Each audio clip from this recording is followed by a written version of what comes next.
News. Nobody ever wants to imagine anything like this happening in a small town, let alone with close-knit families. Officer Gaede will leave behind his beautiful wife and 3 children. We begin tonight with an update to breaking news from last night. Phillips County Sheriff's Deputy Brandon Gaede and a suspect were both shot and killed last night in an officer-involved shooting that began over a fireworks dispute. At around 9:30 Friday night, the sheriff's office received a report of illegal fireworks being shot in the 800 block of First Street in Phillipsburg. Gaede arrived at the scene and met 27-year-old Kolton Griffith, the person believed to be responsible for the fireworks. The deputy had probable cause to arrest him, and while trying to put Griffith in handcuffs, Griffith pulled out a gun that was hidden and then shot at Gaede. Gaede was hit and then returned fire, hitting Griffith multiple times. Now, despite being hit with a gunshot, the deputy returned fire, again hitting Griffith. The deputy was taken to the hospital where he died a short time after, and Gaede the suspect died at the scene.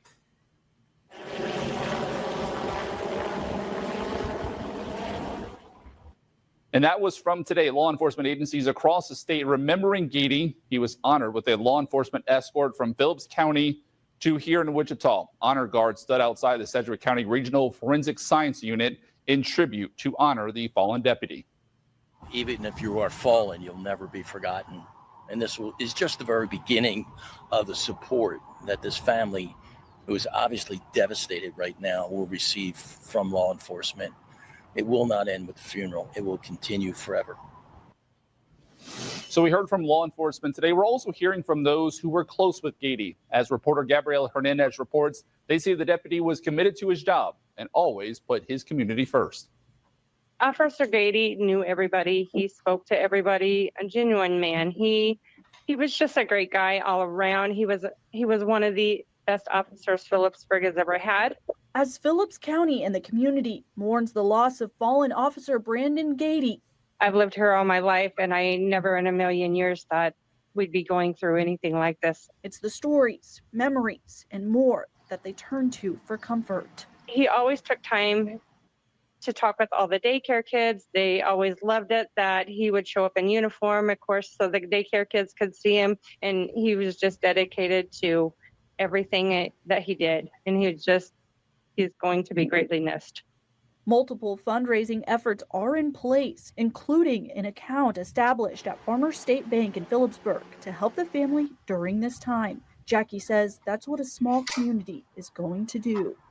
Our town rallies around when needed, and Officer Gaede was one of the best. Just a great guy. He was a great father, great husband, and he's going to be greatly missed. Gabriela Hernandez, 12 News. Now, again, this officer-involved shooting happened in North Kansas, but the Sedgwick County Sheriff's Office is leading the independent investigation into that shooting. The KBI requested Sedgwick County to take the lead after a conflict of interest in the case. A KBI employee is a family member of one of the parties that is involved. As Gabby just said, fundraising efforts already taking place to help the family of Deputy Gaede. The Sedgwick County Fraternal Order of Police created a GoFundMe page. You can check that information out right now on our website, kwch.com. It's also up on the 12 News app. The link for the GoFundMe in this story is an official page created for the family of the fallen deputy. All right.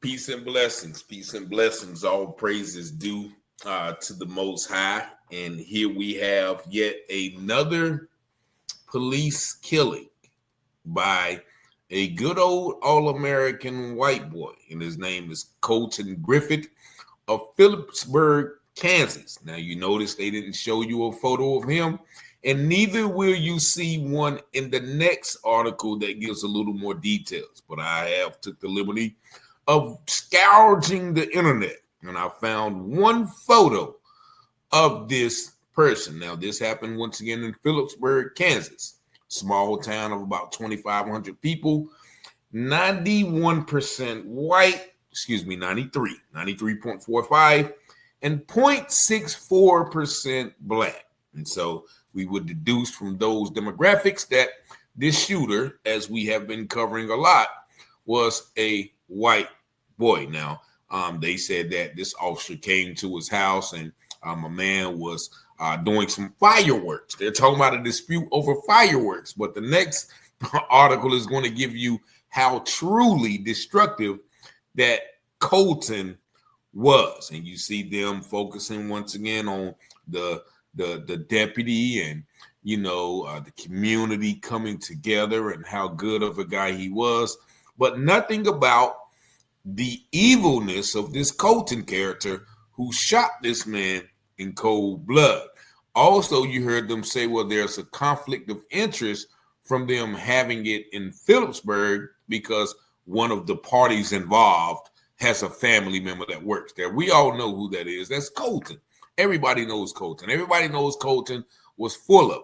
But I am going to play this other video real quick. Then I'm going to give you some information that I found out about Kolton and how even the white people of the community are still defending him while mourning the other guy. So once again, as I tell you, whiteness can never be condemned no matter how heinous the act. But check this video out.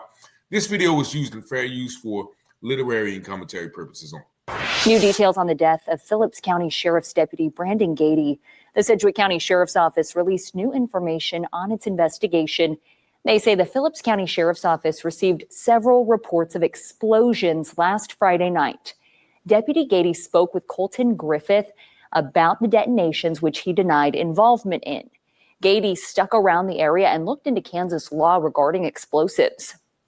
Then, less than an hour later, there was another report of an explosion. The sheriff's office says Gaede saw smoke, went up to Griffith, who then admitted to blowing something up. They say Griffith was trying to provoke one of the people who called 911, while Gaede was trying to arrest Griffith for criminal use of explosives. Griffith then grabbed a gun from his waistband and fired 5 shots, hitting Gaede. The deputy then returned fire, shooting 8 bullets, killing Griffith. Investigators found over 33 pounds of explosive materials in Griffith's house and nearly 24 guns and a lot of ammo.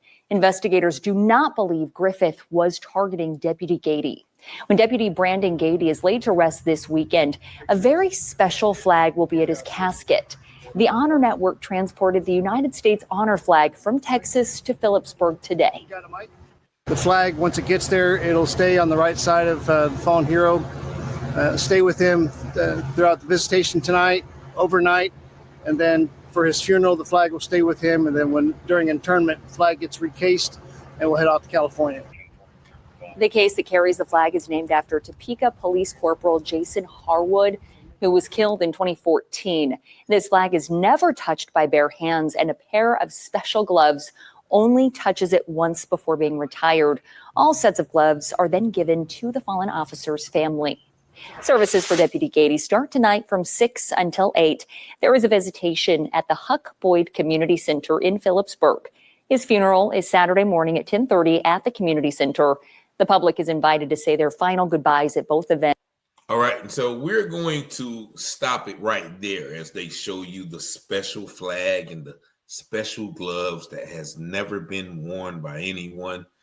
But they failed to harp on this guy, Kolton.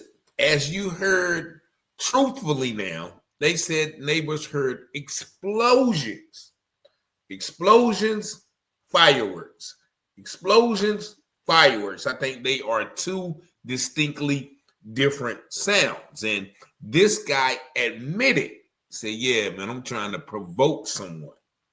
And when you provoke someone, you're inciting them to make an action so you can react. In this news report, I don't know if you guys caught this on how they once again tried to humanize or belittle what was done. Well, it is not believed that Kolton was targeting the officer.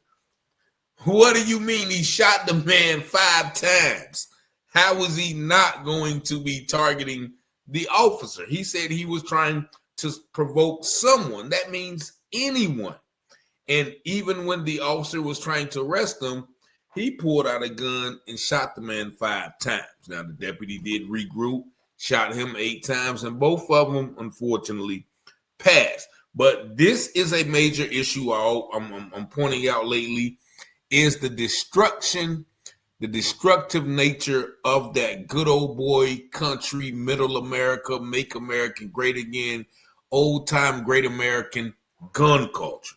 They said this man has 33 pounds of explosives. What are you going to do with that but destroy, but destruct, but kill, but maim, just cause all type of calamity? 33 pounds. Also, 24 guns. Now, in layman terms, that's 24. Kobe Bryant, 24. 24 guns. Why do you need 24 guns for if you are not eventually going to use them guns to take lives? Now, once again, this is it's amazing to me because I went through Facebook and I typed Kolton Griffith's name in, and I'm going to show you some of those posts. But people are once again defending him in depth, as well as his obituary. Just take a look at his obituary, which you're going to see the picture. This is Kolton Griffith of Phillipsburg, Kansas, 1997, 2025. This is how they describe it. A passionate outdoorsman, Kolton found joy in hunting, killing with his dad and uncle in Smith County. He was an avid enthusiast of shooting sports. Eventually, you're going to want to kill something. And loved sharing his knowledge with others, organizing lively gatherings of paintball, cowboy fast draw, or just an afternoon at the range. Sooner or later, paintball is not going to be enough. You're going to have to draw real blood. Cowboy fast draw is what he practiced with the deputy, and just an afternoon at the range, visualizing taking the lives of others. Kolton was also a whiz in the kitchen. He had a great time watching cooking videos to learn a new technique or get a recipe. He would whip up a meal that was phenomenal for anyone needing a laugh and a full belly. If you were lucky to have a meal or baked good made by him, you would look forward to the next anticipation. Kolton was humorous, generous, loving, loyal, and ornery. Okay? Anyone who knew him would know the glint in those blue eyes and that smirk right before he did something hilariously ornery, like shooting a police officer. He was good for a long discussion or swapping funny life stories. He traveled trucking over the road. He traveled to many beautiful places and loved taking photos to share with his friends and family. So that is how his family described him, conveniently leaving out the fact that, he likes to shoot police officers. And, once again, that is just a part of the American culture that people just accept as normal, but it grows. That hunting, killing, shooting, practicing, it grows into a desire of bloodthirstiness. And just take a look at these Facebook messages from people who no doubt want to justify or excuse his behavior. Here's one, Andrea Abbott. In the wake of the heartbreaking tragedy that took Officer Gaede's life, let us also remember the grief of the Griffith family. While the choices Kolton Griffith made led to the devastating consequences, one cannot and should not take lightly. We must remember that his family is mourning as well. They lost a son, a brother, a uncle, and a friend. Let's not extend blame to those who are already hurting. What else? It was another one up here I saw. Somebody kind of defending him. Reminder, there she go. And same one. Any hateful or disrespectful comments directed at the Griffith family will be removed and users will be blocked. This family is grieving alongside the rest of the community and should not be blamed for Kolton's actions.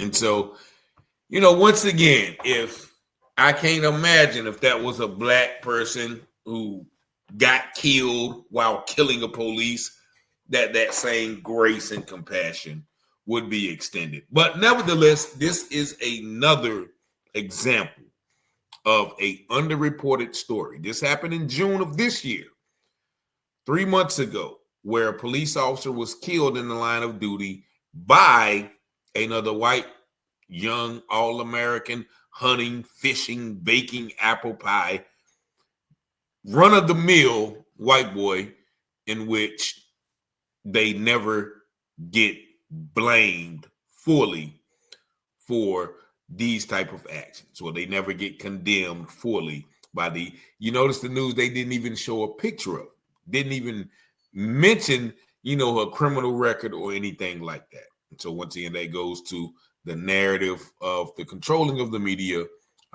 between certain crimes and other crimes. But y'all let me know what y'all think about this video in the comments.